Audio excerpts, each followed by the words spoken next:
नमस्कार, मैं हूँ शिवानी और हम देख रहे हैं एथिक्स क्वेश्चन डिस्कशन। तो आज हम डे 13 वाला क्वेश्चन डिस्कशन करने वाले हैं। क्वेश्चन डिस्कशन करने से पहले मैं आपको कुछ बताना चाहती हूँ। हमने क्विज़ स्टार्ट की है टेलीग्राम चैनल पे। टेलीग्राम चैनल का नेम यूपीएससी गोल अचीवर है। वहाँ पे आप ज्वाइन करिए और डेली क्विज़ सॉल्व करिए। क्विज़ मिक्स है, प्रीवियस ईयर क्वेश्चन और मतलब जो करंट अफेयर्स चल रहे हैं वो, और स्टैटिक्स वाले क्वेश्चंस रहेंगे उसके बीच में। तो अब हम स्टार्ट करते हैं क्वेश्चन डिस्कशन। और मैं आप सभी लोगों से माफ़ी मांगना चाहती हूँ क्योंकि इतने दिनों से मैंने क्वेश्चन डिस्कशन नहीं किया है एथिक्स का, और जितने जल्दी हो सके उतने जल्दी मैं सारे क्वेश्चन डिस्कशन कर दूँगी और कवर भी कर दूँगी। जो आज हमारा डे 32 है तो वहाँ तक हम जल्दी ही आ जाएंगे। तो चलो देखते हैं क्वेश्चन क्या है। Discuss the contribution of Immanuel Kant to the field of ethics, what are the limitation to his approach. मतलब इमैनुअल कांट का एथिक्स में क्या कंट्रीब्यूशन रहा है उसको देखना है, और उसके मतलब लिमिटेशन भी हमें देखने हैं। तो यहाँ पे मैंने इंट्रोडक्शन में इमैनुअल कांट के बारे में बताया है। चाहे आपको ये डेट जो है याद रहे या ना रहे, तो ऐसे कोई नहीं, मुझे याद था इसलिए मैंने लिख लिया है। तो उनके बारे में यहाँ पे लिखा है। इमैनुअल कांट आपको पता ही है कि ये जर्मन फिलोसोफर थे, और इन्होंने क्यों अपनी फ़िलॉसफ़ी निकाली, इसका रीज़न ये था कि जो रैशनलिस्ट थे, जो रैशनल फ़िलॉसफ़ी है, वो उनसे इमैनुअल कांट बहुत इन्फ्लुएंस हो गए थे उससे। और जो मतलब इम्पेरियलिज्म जो वाली थेरी है, मतलब जो फ़िलॉसफ़ी है, उससे भी वो बहुत इन्फ्लुएंस हो गए थे। बट इनको ये नहीं पता चल रहा था कि किसको सही माने और किसको फॉलो करे, ये दोनों में कंफ्यूज हो गए थे, इसीलिए इन्होंने अपनी फ़िलॉसफ़ी निकाल दी है। तो ये मैंने उनके बारे में बताया यहाँ पे। और अब हम देखते हैं कि इनका कंट्रीब्यूशन क्या है एथिक्स फील्ड में। तो यहाँ पे मैंने हेडलाइन डाली है और नीचे पॉइंट्स, ऐसे आप न्यूमेरिकल पॉइंट्स डाल के ही लिखना चाहिए आपको भी। तो फर्स्ट है, Kantian ethical theory is deontological, means duty rather than emotional feelings और एंड गोल्स। मतलब इनकी थेरी ये डिवोंटोलॉजिकल क्या कहती है कि आपको जस्ट ड्यूटी ही फॉलो करनी चाहिए, ना कि खुद के पर्सनल इंटरेस्ट या पर्सनल इमोशंस को नहीं देखना चाहिए या मद्देनज़र नहीं रखना चाहिए, ये इनका कहना था। और सेकंड है कांट्स कैटेगोरिकल इम्पेरेटिव। ये भी मतलब इनका जो कहना था कि जो हमारे internal law impose by conscience upon itself, मतलब जो हमारे इंटरनल लॉ होते हैं वो हमारे मतलब हमें उसे ही फॉलो करना चाहिए। और मतलब ये नहीं देखना चाहिए कि क्या सही है क्या गलत है, ये कुछ भी नहीं देखना, जो आप हमें करना है वही हमें करना चाहिए, ऐसा इनका कहना था।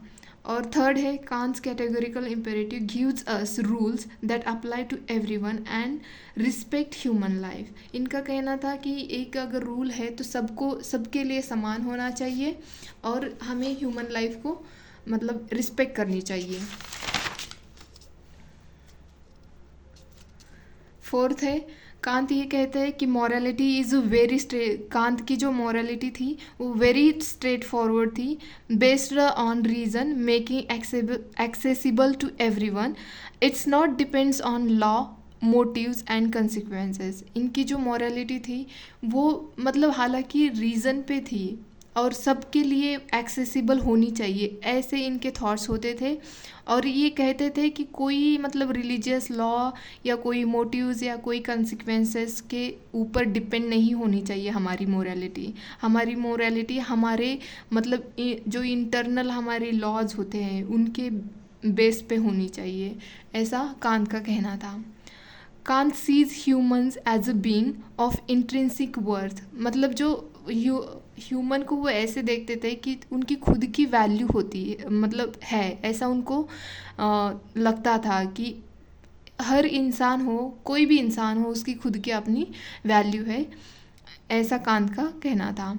6 Kant draws clear difference between duty and preference. Kant का कहना था कि ड्यूटी होती है और जो हमारे प्रेफरेंस होते हैं वो पर्सनल होते हैं, वो इमोशन पे बेस्ड होते हैं, ये हमें ड्यूटी पे मिक्स नहीं करना चाहिए, ये कांत का कहना था। और 7 है Kant believes that moral laws arises from pure will. जो हमारी विल होती है, कोई भी चाहत जो होती है हमारी, कोई भी टारगेट पूरा करने की हो या कहीं पे जाने की हो, ये जो होती है वो कहाँ से आती है? हमारे मॉरल लॉज से आती है। मतलब हमारे मॉरल लॉ जो होते हैं उन्हीं से अराइज होके हमारी प्योर विल से आती है, ऐसा कांत का कहना है। और फिर इसके लिए लिमिटेशन देखते हैं। जो ये कांत का अप्रोच था कि मतलब इतना कोई रैशनल नहीं, कोई एम्पिरिसिज्म नहीं। आपको तो पता है ना कि रैशनल का मीनिंग ऐसा होता है कि जो रीज़न पे बेस्ड हो, कोई भी चीज़ है वो रीज़न पे बेस्ड है, उसे रैशनलिस्ट कहते हैं। और जो एम्पिरिसिज्म वाले जो होते हैं उनका कहना होता है एक्सपीरियंस।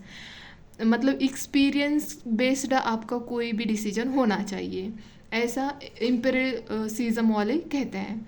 बट कांत ने क्या कहा कि हम दोनों को ही साथ लेके चलेंगे। हमारा जो नॉलेज है वो एक तो रैशनल, मतलब रैशनल भी होना चाहिए, मतलब रीज़न बेस्ड भी होना चाहिए, और दूसरा ये है मतलब एक्सपीरियंस बेस्ड भी होना चाहिए। तो इन्होंने, जैसे बुद्धा ने मिडल पाथ फॉलो किया था, वैसे ही कांत ने मिडल पाथ फॉलो किया है। तो बट इनके लिमिटेशन ये थे इनके अप्रोच के, Kant's theory is not easily applicable, it's tell which action is good और बैड। मतलब ये सभी जगह पे तो लागू नहीं होगी ना, तो क्योंकि ये ऐसे बताते हैं कि क्या सही है और क्या गलत है, तुम्हारे जो एक्शन है वो कौन सी राइट है कौन सी गलत है, ये बताते थे।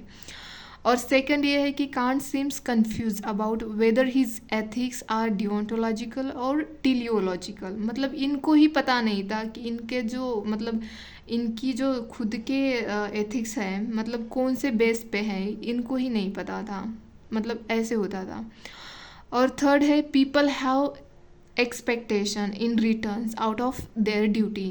बट कांत का कहना क्या था कि आप कोई एक्सपेक्टेशन नहीं करनी चाहिए।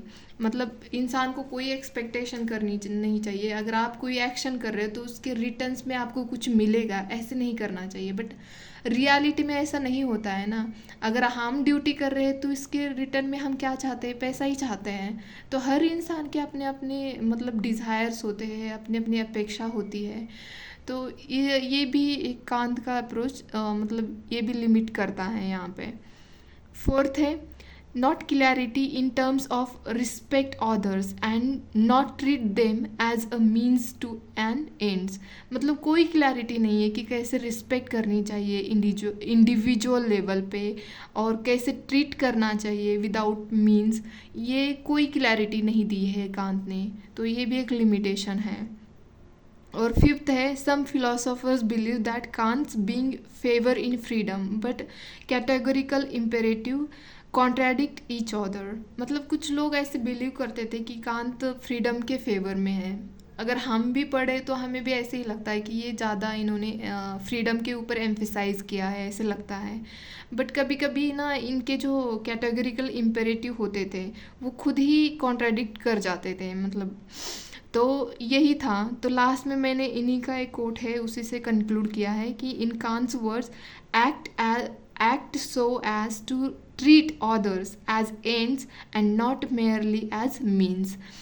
तो ये कांत का एक कांत की फिलॉसफी है। तो हमने इनका कंट्रीब्यूशन भी देखा एथिक्स में और इनके लिमिटेशंस भी देखे, क्योंकि क्वेश्चन की डिमांड्स के अनुसार हमारे पास कम टाइम है, तो इसलिए मैंने जितना क्वेश्चन की डिमांड है उसी के अकॉर्डिंग डिस्कस किया है। तो आप अगर आप चाहें तो आप ज़्यादा पढ़ सकते हैं बुक के थ्रू।